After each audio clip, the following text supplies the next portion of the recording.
Hi guys, welcome back to a brand new video. Hello everyone, what is the tea? What is the scalding hot Darjeeling? So, today's video is going to be a little bit different than normal. I've wanted to make this video for a long time now, like way over a year.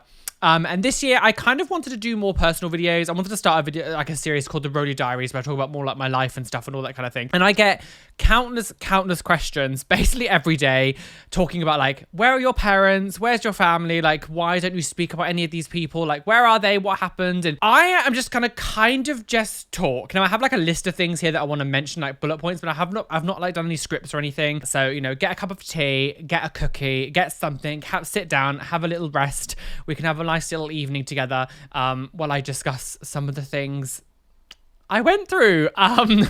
So this video might be a bit heavy, I apologize, but I think it's important so you guys can kind of see that I am more than just a person on the internet who just screams about piercing guns.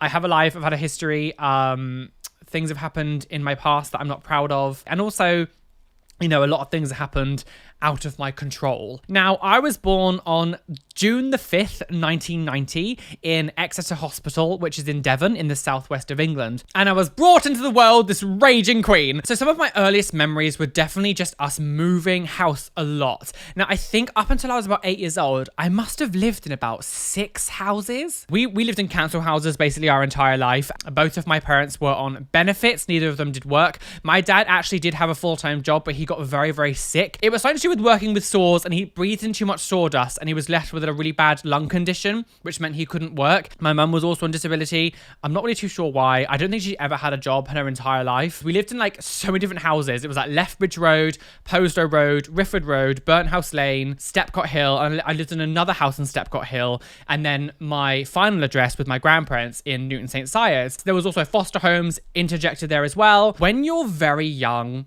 and you're constantly moving around, it is incredibly unsettling. Now, I don't remember a lot of these places. I remember living there, and I remember like, as I got older, discussing these houses and stuff, but I always felt unsettled. It's very, very difficult to explain if you've never had this feeling, but you get used to one place and then all of a sudden you're moving again, and then you got used to another place. And as a child, it's very hard to understand what's going on, because when your entire world is like your small little bubble, your mum, your dad, your family, your sister, whatever, your brother, and then you move house and it changes, for a young person, it can be quite jarring, especially if you're doing this over and over and over again. And to make it worse, a lot of the time of my early memories was just fighting. My mum and dad constantly fighting about anything and everything, just constantly fighting. We moved out and moved in just with my mum. I want to say 1996. It's very hard to remember. I was only 6 years old. I don't remember exactly, but I think it was 1996. My mum and dad were having a big fight over, it was like Christmas presents or something. I don't remember exactly what it was. My dad didn't buy us Christmas presents or something, but he did buy it, but my mum wasted all the money on something. I honestly don't really remember what happened in that time. They were just fighting a lot. My mum had a real grudge and hatred for my dad. Very, very strong hatred. So me and my sister, who is older than me, she's 5 years older, me and my sister moved in with my mum, and my brother went to move in with my dad. Now, there are many sort of like speculations as to what happened in that time as to why my brother moved in with my dad and me and my sister went with my mum. Ultimately, my mum just didn't want my brother. It's sad, but it's just the reality. They said it was because we were fighting, and my brother chose to live with my dad. My mum just didn't want him. That's just the sad reality. So with some of my earliest memories, the timeline is a little bit wobbly, only because I was so young. It's very difficult to actually remember exactly in order everything happened, but I'm just gonna kind of like explain to you now the things I had to deal with living with my mum and the things that I had to go through. So we moved into Stepcot Hill, and I remember missing a lot of school. My mum never really used to take me to school. She used to say that she had agoraphobia. She didn't have agoraphobia, which is, if anyone doesn't know, it's the fear of like open spaces and being outside. She was just lazy. It was to a stage where my mum actually had to go to court because she wasn't taking us to school. I don't really understand how no kind of like authorities kind of stepped in sooner and like was forcing us anyway. It got to a stage where, you know, courts were needed to happen in order for me to go to school. And of course, I'm also dyslexic, so that makes it very difficult. So a lot of the education that would have really been beneficial to me at a very young age, I missed out on. A lot of this was fueled by the fact that my mum was an alcoholic. She also took a lot of drugs. I couldn't tell you exactly all of the drugs that she was taking. I know for sure that one of it was weed. She was smoking a lot of weed. And I still vividly remember her drug dealer's house. I have a weird memory when it comes to specific moments, but I remember very, very, very specific parts, right down to like what the living room looked like and the layout of the house. I don't know how I do this.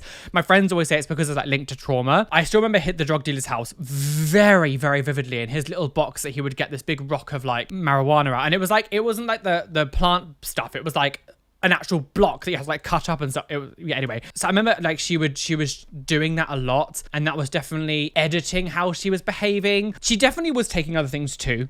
I remember there was even one time I remember getting ready to go to talking about missing school. One of our cats got stuck up a tree in our back garden, and she got the next door neighbor in the morning before we went to school to come over and like get the cat down. And he got the cat down. We walked out to the front gate, and she was like, I guess there's no point going to the school anymore. And I was just like, and of course, as a young child, going to school is not something. I love school. I mean, some people would, but like I didn't love school. Most kids didn't love going to school. So for me, it was great not having to go to school. But like, you know, it's ridiculous at this point that she was like not taking us to school. And I want to point out as well, after the courts were called, I had to take myself to school because she still wouldn't take me to school. Now, I want to say that I lived in the city at this point. I still lived in Exeter, which is a relatively like big city. It's not tiny. And like I had to take myself from like one end of the town all the way up to the top end of the town to school at like 6 years old. I'm walking uptown on my own. I find that like insane to think of. Now, my sister was going to school. However, she's 5 years older than me. So at this point, she was already in high school in year 7. So she wasn't able to take me to school because we were on opposite ends of the town. So she couldn't do anything about it. And of course, it's absolutely not her responsibility to do anything about it. But, you know, that was my younger life. I was taking myself to school. I grew up very fast because of the things that I witnessed, which we'll get into. So taking myself to school was definitely one of those things that I kind of had to do on my own, which even now I'm thinking about it, how the school didn't go, why is this 6-7-year-old like taking themselves uptown to school? Like, It just boggles my mind because it wasn't next door. Like it was a long walk up through a busy high street. Now, one of my aunties, they used to hang out quite often. We're gonna go to Susan. Susan was a cokehead, full on cokehead. Now looking back at the time, like she was quite clearly on cocaine the whole time we knew her. And my mum and her used to spend a lot of time together, so it wouldn't surprise me if my mum was also taking coke. I remember just one time, I was in school and my mum and Susan drove up next to the school and like picked me up. My mum couldn't drive, it was Susan who was driving, and got me in the car. I was really confused. So I was like, I'm supposed to be in school. And she was like, no, we need to go. We drove to this parking lot. I don't really know like what we were doing, but we drove to this parking lot. Susan got out the car, and me and my mum were sort of sitting there for about maybe 20 minutes. Susan comes running back about 20 minutes later, like screaming and crying. I didn't, obviously, I'm a child, I have no idea what's going on. Comes in, they're coming to get me. They had a gun. I can't believe they had a gun. They were going to get me. And I had no idea what was going on. Clearly a drug deal or some kind of like loan shark situation or something was going on there. There was something not right going on there. But obviously that was very scary. As a child, seeing your aunt, seeing like Susan running, crying, horrifically like terrified, saying they had a gun. Like, that's terrifying. Like, that is absolutely terrifying. And the reason I brought up a loan shark, that it could be like a loan shark situation, is because I remember my mum took me to one, and I still remember exactly where he lived. And I remember one time she took me there, and she took me to his house. He was really shifty. He's probably not around anymore. I mean, he was a little bit older. He had like a black book with a list of names and all this money, and he was writing down my mum's name in this book and how much money he gave her. And he literally just pulled out this like bag of cash, and it was so, looking back now, it was like a film. It was the shiftiest thing I've ever seen. Clearly a loan shark. Pulled up this like wad of money from like a bag and just like gave it to my mum. My mum also tried to get me and my sister to buy her drugs for her. She, again, was agoraphobic and was like, oh no, can you go and do it for me? And like tried to get me and my sister to go to her, because again, I remember exactly where he lived. They knew us, and she was like trying to get us to go to his house to buy her drugs for her because she couldn't be fucking asked to do it. And it was just like, things like this happened very often. Most of my interactions in public with my mum, or just in general, there was just a lot of violence. She was a very violent woman, very angry, very aggressive. She was never abusive to me when it comes to physically. She was definitely a lot more sort of mentally abusive, but she used to fight people in the street. I would see her get into fights all the time with men, with women, with anyone, with police. She was just incredibly angry and violent all the time. Now, she did have some issues. I can't tell you exactly what the medical, like mental health issues she had, because I actually don't know. She did have some issues and she was on a lot of medication, even though she chose to basically not take it most of the time. She was also drinking a lot of alcohol, and she wasn't allowed to drink alcohol while taking this medication as well. They used to say that she was like allergic to alcohol. She wasn't allergic to it. She just couldn't take alcohol on her medication she was taking, but she was doing it anyway. Especially then taking drugs as well. Like, what are you doing? I remember her always just getting into fights with people. And again, like that left me with a lot of PTSD up until my long adult life. Any sort of like confrontation or any kind of like violence, or if I saw anyone fighting in the street, I would just completely shut down. I would get really triggered by this, and it would just completely, my whole senses would just suddenly go into like overdrive, and I would just like shut down and be like completely unresponsive. Even if it was like someone over the street shouting, it really scared me for a long time because of the stuff that I would see my mum get into fights with. Random strangers on the street. Like, we would just go around Exeter Cathedral, and at the time, I don't know what it's like now, but there were a lot of homeless people around there, and she would just like know all the people on the street and like fight with them or like give them money, or they would like...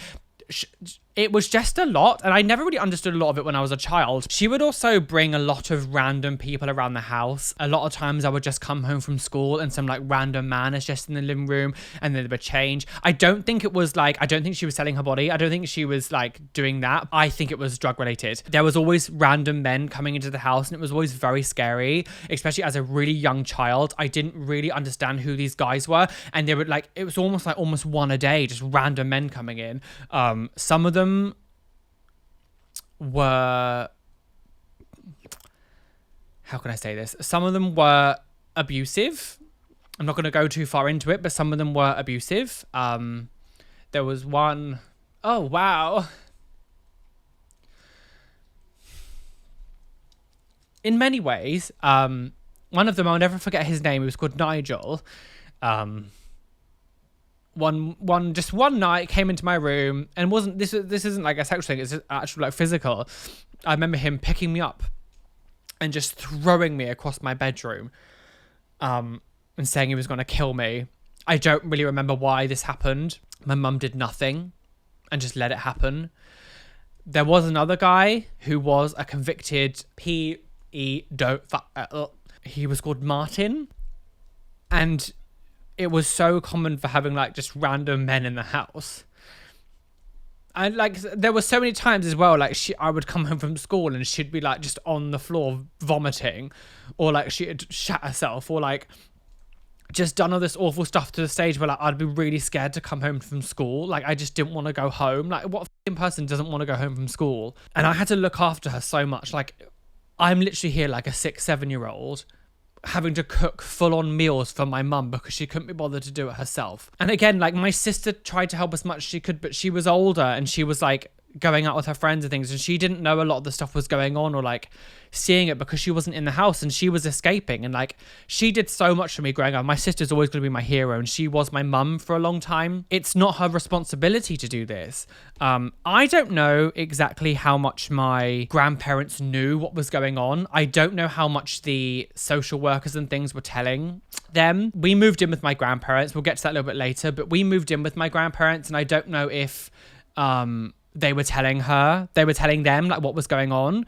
We were really failed by the system. I don't understand how after all this, we were not taken away from my mum. We even got put into foster homes many times. Yeah, I don't know how much my grandparents knew what was going on. When I think back to it, I'm like, it's insane that I was having to cook for my mum, clean up after my mum, clean for my mum, clean the house, buy shopping, like go shopping for us. Like I was essentially the parent and she was the child, and I was like 7 years old. I remember one time as well, she gave my cat away. I had a cat, it was called Tinkerbell. I didn't name the cat. I come home from school one day, I'm like, where's my cat? And my mum's like, oh, I gave him away. What do you mean you gave him away? Like, oh yeah, I gave him to the boy up the road because he really wanted her. Who the does that? I don't think it wasn't that she didn't love us. I just think she loved us less than everything else. And we just weren't priority for her. Like some people just should not have children. My mum is someone who should have never had children.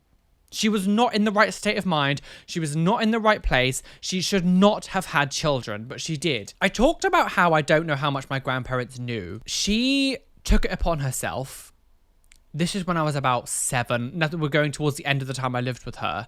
She took it upon herself to poison my grandparents to us. She would tell us all the time that they were horrible people. They were evil. You should stay away from them. They're going to take you away from me. You're not going to be able to see me anymore. She's going to, they're going to come like, and really, really like freaked us out over our grandparents. I still remember vividly this time as well. I remember my mum was having one of her like frequent meltdowns she would have, and the social worker was over talking. And I don't know exactly what she was talking about, but she was saying, if he comes near my house again, I will cut his bollocks off. And she was going, I'm going to cut his bollocks off. And she was getting really angry. Like I said, she was a very violent person. She was getting really angry. I'm going to cut his bollocks off. I'm going to cut his bollocks off. And I don't know what she was really talking about. I just remember this happening. And then that evening, my grandparents showed up at the house saying, we're here to take the children. And my mum had already preempted this and already at this point, had already told us, they're going to take you away forever. Take her away from me. You're no longer about to see your mum anymore. And she did this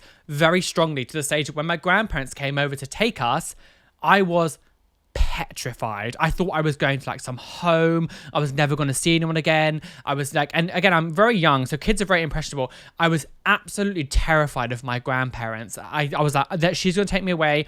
I'm never going to see anyone again. My sister, my mum, I'm going to completely vanish. I'm never going to see anyone again. And it was terrifying. It was really terrifying. I didn't go with them in the end. I stayed with my mum. But that's insane. Like, it's insane. Like, it's insane. I said about how she had a really big hatred for my dad. And this is the reason why she didn't want my brother.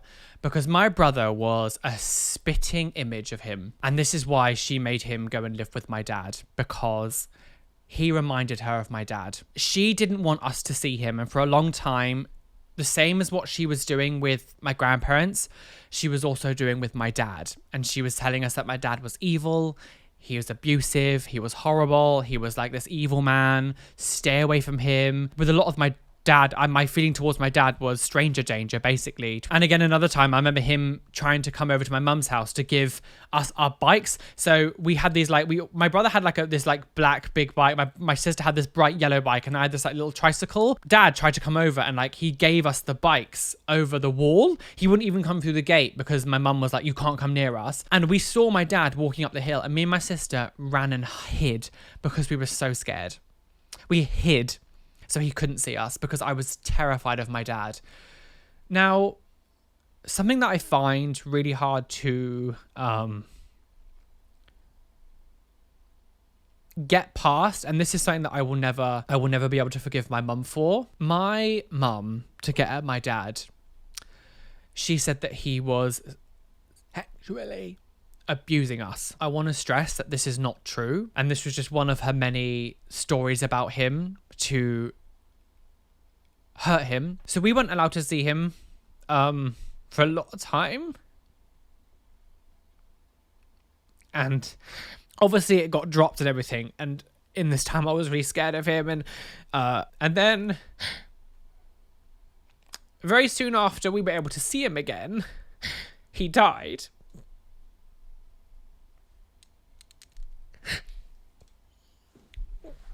And so I lost a lot of my time with him that I was, never able to get back.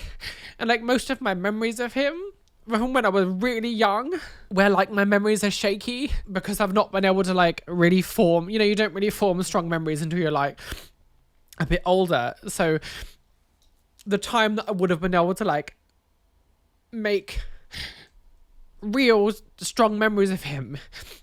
He died. He had a really bad lung condition. He was with a new woman who I really liked. She was really lovely. And my brother and her son were all around her house. And he just had a seizure and he died there and then, right in front of my brother. I will never forgive my mum for that.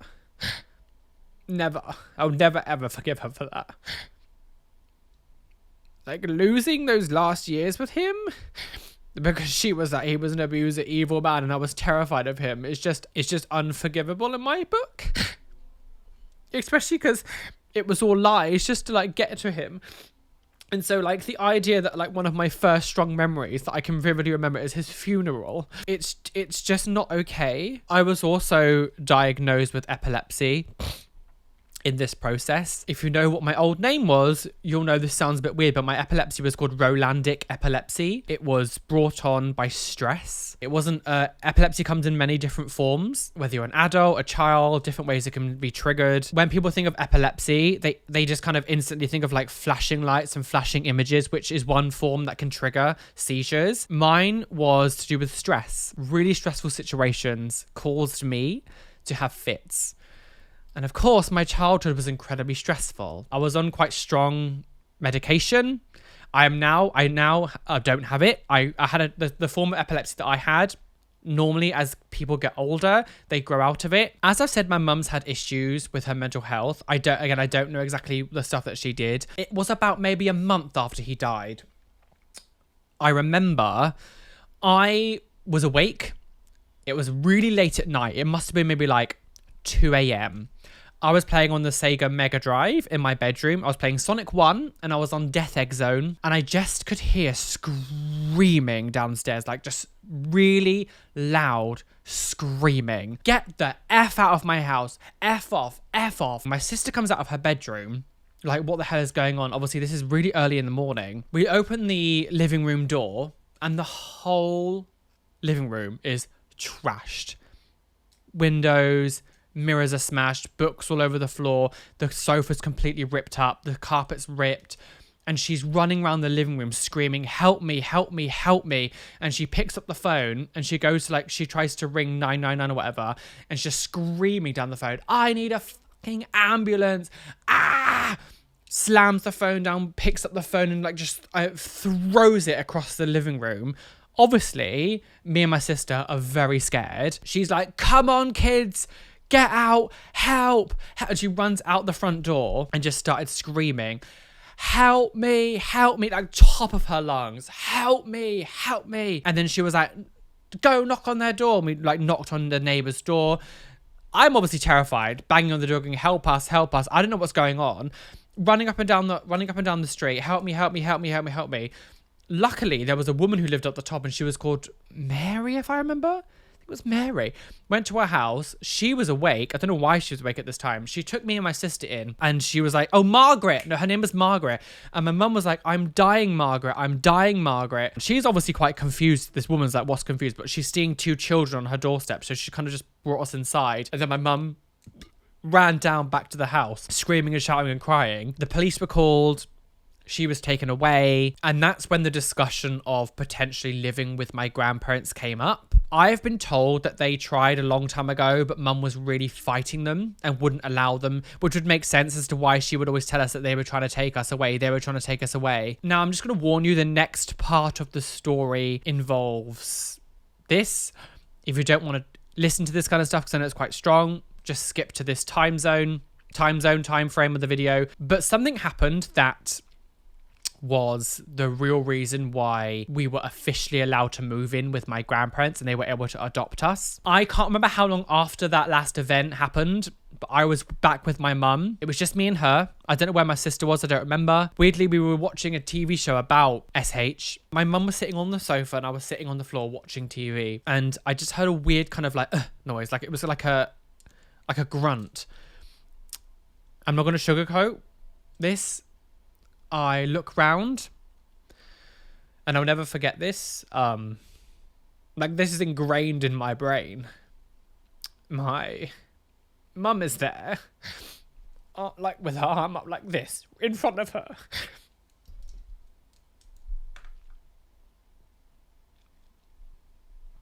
with a kitchen knife, like this long, just like hacking her arm like this, like really viciously in front of me. And like, I'll never like forget that image in my head. I screamed. I was like, what are you doing? I must have been about 8 at this point, and she went into the kitchen, and she was in there for a long time, and I don't know what she was doing, but I just went up to my room, and I don't really remember like much of the day. I'll never forget that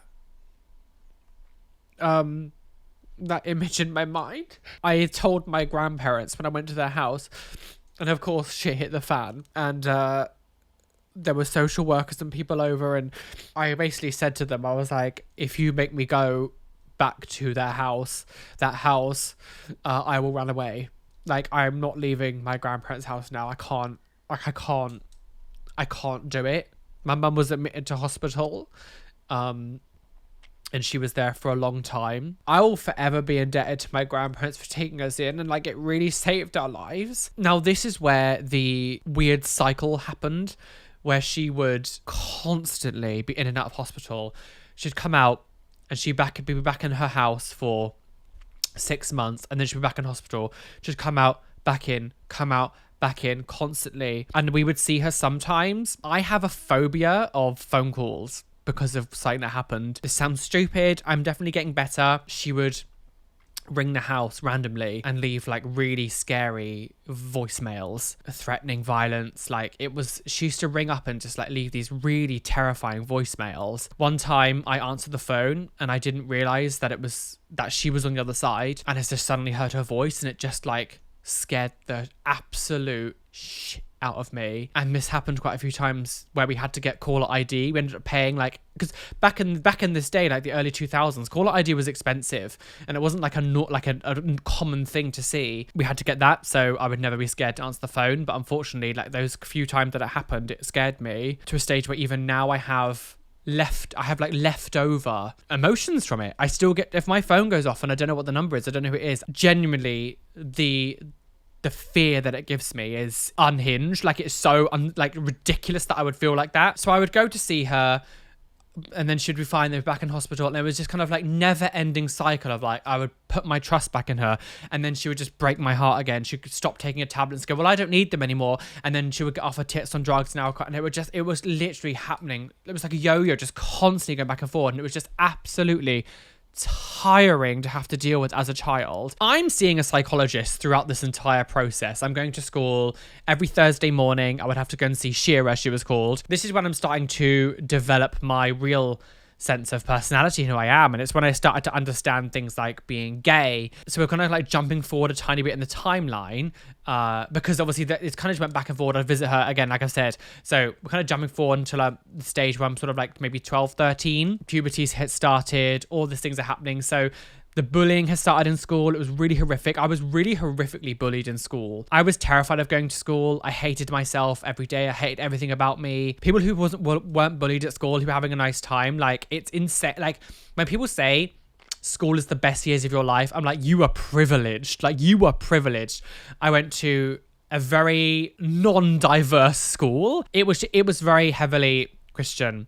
So you probably can guess, the gay one, the very camp gay guy, was the biggest target in school. I also got to miss out on so much of my peers' sort of like life as well, when it comes to what the things that they were like able to do. Growing up with people who were 20, 25 years older than my friends' parents, you know, I had to miss out on so much stuff that they could do, or, you know, I didn't get to do a lot of the things that they could do because my grandparents were so much older that they just physically couldn't do these things. So I did miss out on a lot of stuff, and I still now have imprinted on me so many like old worldy old people habits. I have so many different ways like that I act. Obviously nothing problematic where it's like attacking people, but like just things that I do or habits I have that are so my parents' generation that so many people now are like, that's so weird you do that. That's what my grandparents used to do. But it's because I was raised by my grandparents. I have so many things now that they used to do that's like imprinted on me. I was a very angry teenager. I don't think it's really surprising that I was a really angry teenager. I did stupid shit that I would never like, that I'm, not happy about. I stole things. I just wasn't a nice teenager, and it was all because of what had happened and stuff. Of course, I was being relentlessly bullied in school as well, and I hated myself. I didn't want to get up most mornings. I didn't want to go to school. I didn't want to be who I was because being gay was the worst thing that I could imagine. I just don't think I was a very nice person. I've told this to people before, and they've been like, you literally went through horrifically traumatic stuff, like don't be so hard on yourself. But I do regret some of the shit that I did, and I feel really bad because my grandparents gave everything to us, and I just feel like sometimes I wasn't the nicest teenager to them, and I wasn't the nicest person, and I took all my anger out on them, and I'm upset by that. I cut ties with my mum in 2000, I think it was early 2006. My sister had stopped seeing her a couple years before. Now, throughout this time of me seeing my mum back and forward throughout the years, she met a new guy. I actually quite liked him. He was, out of anyone that she's ever brung back to the house, he was the only one that was actually nice. He rung my sister, and this is like 2004, and said, you need to come to the house right now. Your mum's gone crazy. My sister at this point is almost 20. She goes to the house. The house is completely demolished. She goes upstairs, and my mum had smeared shit all over the bathroom, saying that demons are trying to get her. And my sister said that at that moment, she was just like, I cannot cope with this anymore. I can't deal with it. My sister also has her own reasons. There are so many things that happen between her and mum, and I'm not going to talk about her. That's not for me to talk about, but I only found out this new piece of information relatively recently, and I wanted to share this one bit because that was when she stopped seeing her. And I want to say as well, not only did that happen with my sister and stuff, I remember one time I saved up, I can't remember how much money it wasn't really that much money, but I saved up loads of money from like wanting to buy like Pokemon cards and all that kind of stuff. And I left it at my mum's house for the next week when I was coming over to like go with my friend and spend it. I got there the next week and my mum had spent all of my money and was like, sorry, I just needed it. I'll give it back to you. And I was like a young child, like just saving. I was disgusting. My mum used to take my money all the time as well. Like my pocket money that my grandma would give me, I would go to my mum's house and she would be like, how much can you give me then? And would just take my money, like as a young child. Wonder what she spent it on. Yeah, so that my sister stopped seeing her in 2004. And then in 2006, my brother was about to move in with her. My brother obviously didn't witness a lot of the stuff that happened between me, my sister, and my mum because he lived with my dad. And then when my dad died, he moved straight in with my grandparents. The day that he was going to move back in with her, gets a phone call from my mum, from the doctor, and says, sorry, your mum, her name, was in the hospital again. And she had stopped taking her medication. Now, this has been going on now since we moved to my grandparents, so 1998, this back and forward of going in that hospital. And when I heard this news, I saw my brother's heart just rip in half. Really just rip in half. I saw how upset he was. I couldn't deal with it anymore. Like, I couldn't deal with this constant, I trust you again, putting all this effort into my mum, trying to get it to work and trying to get her to, get better and all this stuff. And it just got to a stage where it happened so many times. I was like, you just don't love us. You just don't care. Sadly, just before that had happened, my grandmother got diagnosed with cancer. So I had my grandma's dying of cancer in one side. I'm going through my final exams in school, which are my GCSEs. Now, I don't know what they consider GCSEs now, if that's even still a thing. Because, this is like a long time ago when I was in school. This is 2006. When I was in school, after GCSEs, you could leave school and go and then you just live your life. So there was always so much pressure that you've been in school now since you were 5 years old up until this point, and you were working your way up to this one point, these things, the GCSEs, and this was going to determine your life. So they were stressful. I'm obviously dyslexic as well, had no help from the school, no help whatsoever. I was being bullied horrifically. My grandma was dying of cancer. Exams were coming up, school life. And then all of a sudden, there's my mum going in at a hospital and dealing with this, and I just was like, something here needs to give because I'm gonna have a breakdown. Like I'm 16 years old. I cannot deal with all of it. Like, I just can't deal with this. I can't deal with it. Something had to give, and I was like, I'm sorry, I just cannot deal with you anymore. Destroyed so much of my life, and I just cannot deal with you anymore. Like, I'm sorry, I just can't deal with it. So my mum, ever since that point, early 2006, I was like, cut out. I was like, I'm just done. Like, oh, and also as well, obviously I'm trying to accept my sexuality throughout this whole time as well. So I'm hating myself, wanting to die because of my sexuality. I just had to get rid of something, and my mum was the thing. I have to say that it was a massive relief when I finally made that decision to stop seeing my mum and to cut communication and cut with her. I don't regret ever doing that at the time, and I do not regret it now. That was the best thing I could possibly do. She had so many chances, and sometimes you just need to know when enough is enough. You know, there's this real sentiment that gets put around that blood is thicker than water. You know, the families, you have to stick together. Your families have to stick together. No, they don't. I have tried with you over and over and over and over, and you just don't care. I was able to kind of like spend the last couple of years of my school life in sixth form relatively happier. It was still difficult. My grandmother passed away in April of 2007. That was very difficult because essentially she was my mum, and out of anyone that has been in and out of my life now, I definitely miss her the most. Oh God, again. I find it slightly difficult sometimes to talk about my grandma because she meant so much to me. Like, if I could see anyone again, even though like I lost my dad when I was young, I would still pick my grandma. I've got so many wonderful, wonderful memories with her, and it was really hard losing her like at that time. And like, I'm really sad that I never got to tell her that I was gay. Later on, talking to family members later on, like they discussed it and stuff. Like, she knew, but I'm really sad that I never felt comfortable enough in myself to tell her. And I'd love to like let her know that I know that she worried about me a lot and like what I was going to do when I was older, and like because she could see that I struggled a lot, and I think that's why they were very understanding with me when I was acting out younger. So I do miss her a lot, and I think that's why she mothered me so much, because I think she felt sorry for me and really wanted to make sure that I had the best possible chance. I'd like to think that she'd be proud of like what I've achieved and what I've done. So I remember when she died, I just knew in the morning. Eventually, at first she was going to be able to beat the cancer. And then it like just spread, and we just couldn't stop it. There were a few times I had to like pick her up off the floor in the kitchen and living room and stuff because she just couldn't stand up anymore, and she was just like getting weak and weak. And one morning she went to the hospital, and I just knew that she wasn't going to come out. So this is Easter in 2007. I really struggled. I really wish I went and saw her more in the hospital. If I have any regrets, I think that's probably it. Because of my past and like going in and out of all the shit that I went through, I was actually really scared of hospitals because of my mum, because I had to go and see her all the time in a hospital. Quite soon after she died, it was just me and obviously at this point, it was just me and my granddad living together. He was then diagnosed with Parkinson's and dementia, and it was just like,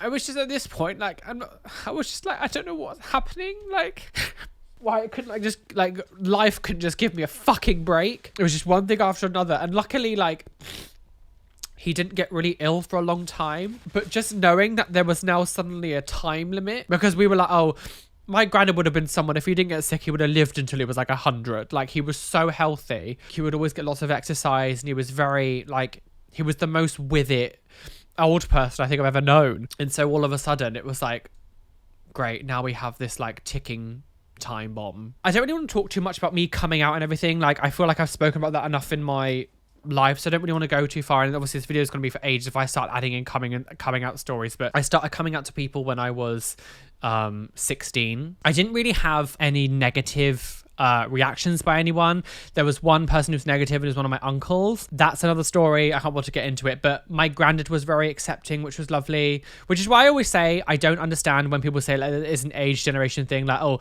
they're from a different time. If my granddad, who was born in the 30s, is not going to be homophobic, saying, oh, they grew up in a different time, is completely irrelevant. I was working in Morrison's at this point. I was doing a part-time job. I started doing YouTube. I don't want to get too much into the YouTube side of it as well, because I'd like to do a whole different video itself on YouTube, because again, it would just take up another hour of time. Doing it as a job wasn't really in the zeitgeist, because it was still very early on in YouTube's day, so it wasn't, not many people were doing it as a job, and it wasn't really a career option for everyone. So I was kind of just doing it on the side while I was working in a shop. As time went on, my granddad got sicker and sicker. It's one of those degenerative disorders where over time it gets worse and worse and worse. My granddad's form of Parkinson's he wasn't shaky, but but he just got stiffer and stiffer. So the connection between his brain and his body was getting weaker and weaker and weaker. So like it would take him a long, like as time went on, longer and longer to think to do something. So if he needed to stand up or move his leg or move his arm, it was just like a slower process as the years went on. I became like a carer for him for years. I was looking after him, making all of his food, cleaning the house. A bit like what I was doing for my mum, but this time it was actually for someone who actually needed it. This is where the next part of the story comes in. My auntie helped out a lot as well. I formed a really close bond with her over this situation. It was after my grandma died, really, because at that point as well, I was still a minor. So my auntie kind of like took the mum role, and I spent a lot of time with her afterwards. And we became like mother and son, basically. She was working full time. I was working part time doing YouTube. And then in my time when I wasn't doing other stuff, I was looking after my granddad. And obviously as time went on and on, it was getting harder and harder. I was like having to start picking him up off the floor now because he would fall over because he couldn't walk very well, or he would try to get up in the middle of the night to go to the bathroom and then fall on the floor or like not be able to do it. It was getting really, really hard, and I was struggling a lot, not just like from trying to deal with it because I have all the stuff to do, but just like emotionally, it was very upsetting and very hard to like cope with what was going on at this point because I was losing sleep.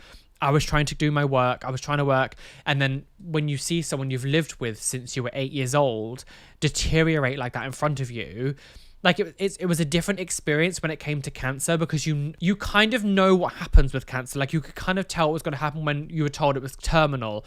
But with Parkinson's and dementia, I didn't have any real knowledge as to what this was. It got worse and worse and worse. I basically looked after it. I almost became his full-time carer at this point. It then got to a stage where we called in helpers. We had a team that would help because it was just too much for me to do on my own, as well as trying to like live my life as well and actually do, I was trying to do my own thing and actually start my life as well. But I did put my life on hold for a long time because of it. But I was like, it's fine, he's my granddad and I will look after him. Throughout this process, there was always the notion, ever since we were children, that once grandparents died, the house that we lived in, because obviously my grandparents became our parents, so me, my sister and my brother, once they died, the house would be sold off and then the money from the house would be divided up between us kids. That was always what was going to happen.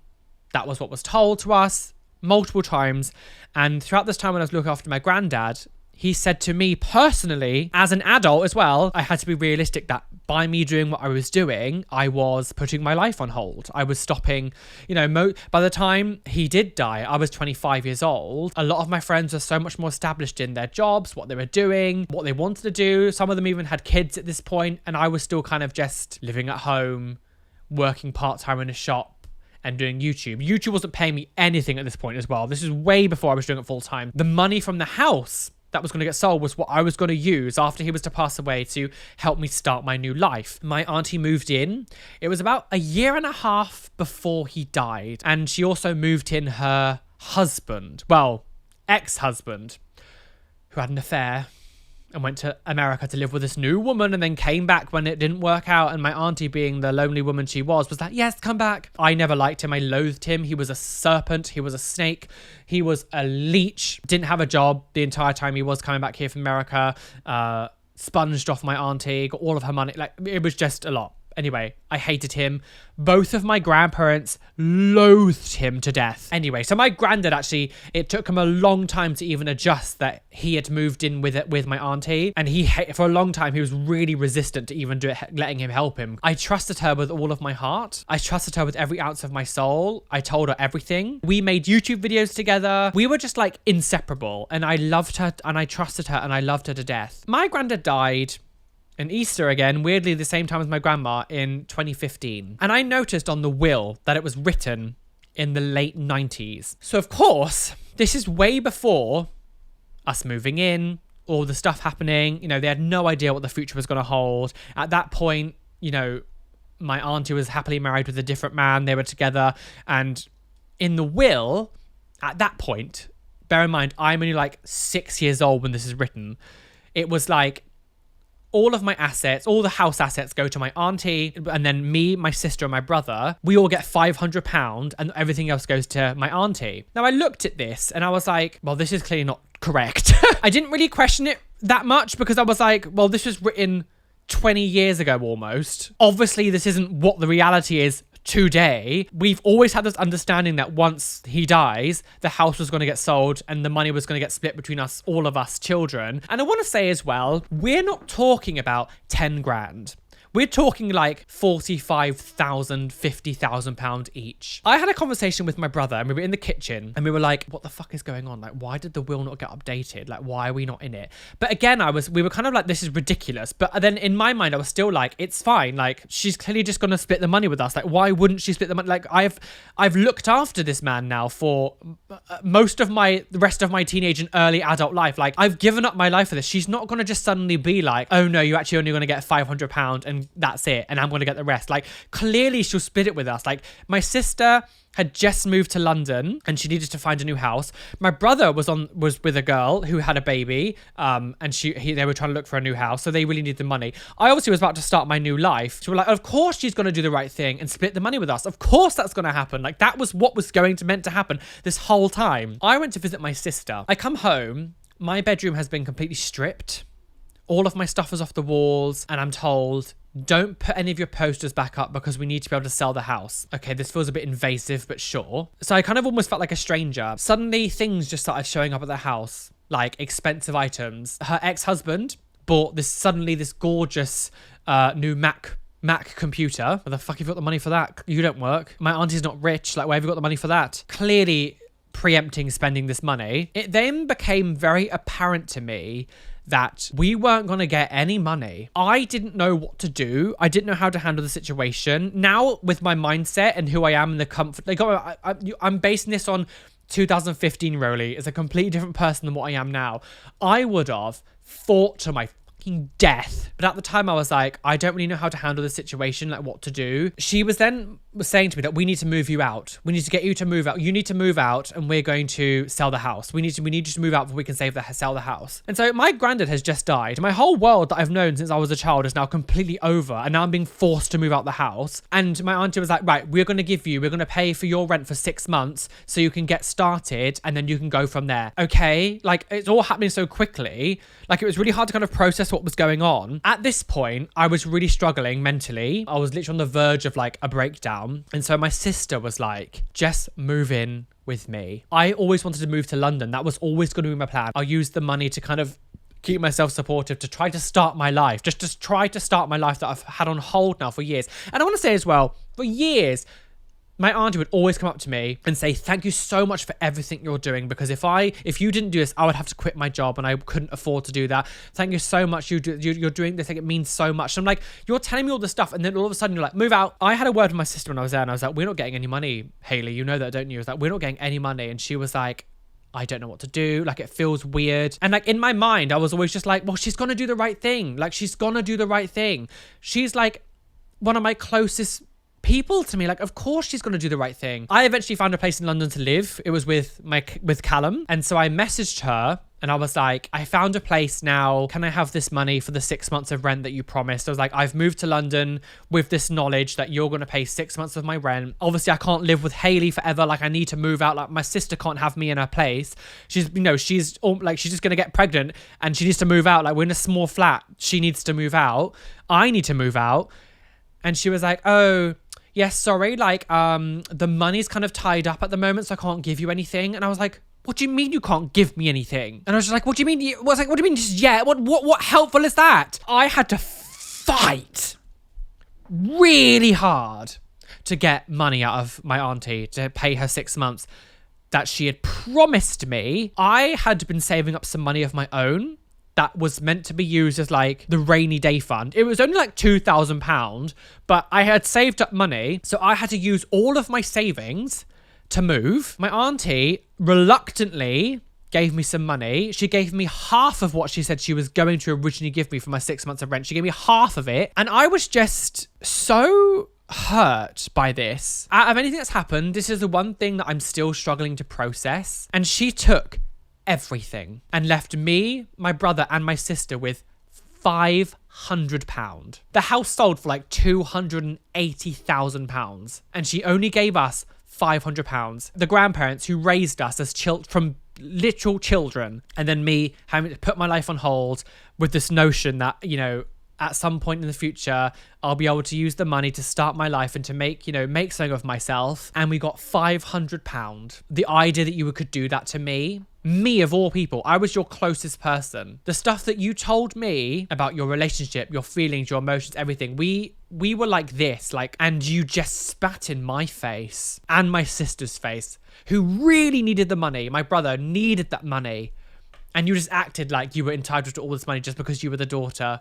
He was my dad, essentially. He was my dad. And what makes it even worse is the fact that I know if my grandparents could see what happened and they could see the money just went to her and her disgusting ex-husband, they would be so upset. They would be completely destroyed by this and heartbroken, knowing that this is what happened with their house money, that it just went to them and we got nothing. They would be destroyed. The first couple years that I lived in London were very, very hard. I was living on no money, basically. I was trying my hardest to make YouTube work. Because obviously at this point as well, when I moved to London in 2015, I was actively trying to make it a full-time job. A lot of people I knew as well had multiple jobs. I was kind of locked in this bubble of my Morrison's world because that's all I've known. Because I couldn't just get new jobs when I was looking after my granddad, because that was the flexibility of that Morrison's job was really easy to do while looking after my granddad and doing YouTube. I did try to get new jobs throughout the time. I did do some interviews and stuff, but I was so scared and so unqualified for all this other stuff that I just couldn't get another job, especially in London. It was very difficult. I had wonderful times and lots of firsts that happened, and I kind of felt like I relived a lot of my 20s that I lost out on, but it was very hard. I had no money. I was eating tinned beans basically every day, 10p bread. It was very hard. And I know you're saying, well, you lived in an expensive place, but I couldn't go back to where I was before. I couldn't live in Devon. I couldn't live there anymore. I needed to go. If anything, what happened with the house money was the last kick I needed, a push to get me to do this, because it never would have happened. If my sister didn't say, come moving with me, I never would have been here. How would that have happened? The course that has followed my life to get me to this point started with me moving to London in 2015 with my sister. I also had a conversation with another one of my family members, who I'm not going to speak about, who said, well, you didn't question it. You agreed to me having all the money. I didn't steal any of your inheritance. This is not my fault. I shouldn't have to tell you what you've done is wrong. I'm not even going to have a discussion with you about it. I'm never going to speak to you again. You didn't do the right thing, and you let selfishness and your ex-husband get in your head. I think what happened is they were so far in debt because of her ex-husband that they needed that money to get themselves out. That's my theory. No way what you did was considered the good thing or the right thing. And there is no way that I should have had to contest the will or fight you. And you are in the wrong here, not me, and not my sister, and not my brothers. Even though one of them has decided to take your fucking side, and we're not even going to talk about him, but I don't have a good relationship with my brother at the moment. But that's kind of my life story. I've missed the whole massive section of my adult life out, but I feel like if you've watched my channel for a long time, you kind of know where I am going now. If you're still watching this video, thank you for lasting for the rest of the whole video. I do appreciate you watching.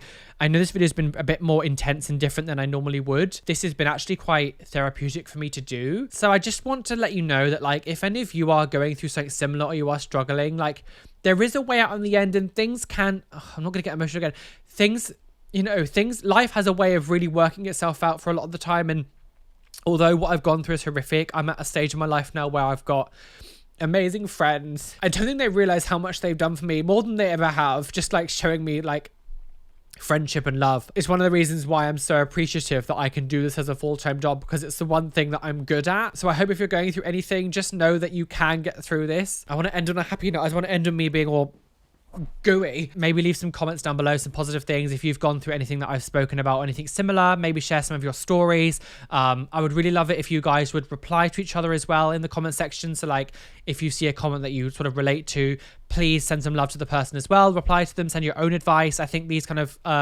videos are really good when you guys interact as well with each other. I love to see you guys talk to each other as well. Subscribe, hit the notification bell. I'll see you very soon. Lots of love. Thank you to my patrons. I'm a bit kind of spaced out at the moment, so I won't bother doing all the shout outs and stuff properly. But thank you to all my patrons. You guys are wonderful. Be fabulous, amazing, be gay, be everything you want to be. And don't let any bitch ever tell you that you can't be you. Why is that? Because you are flawless.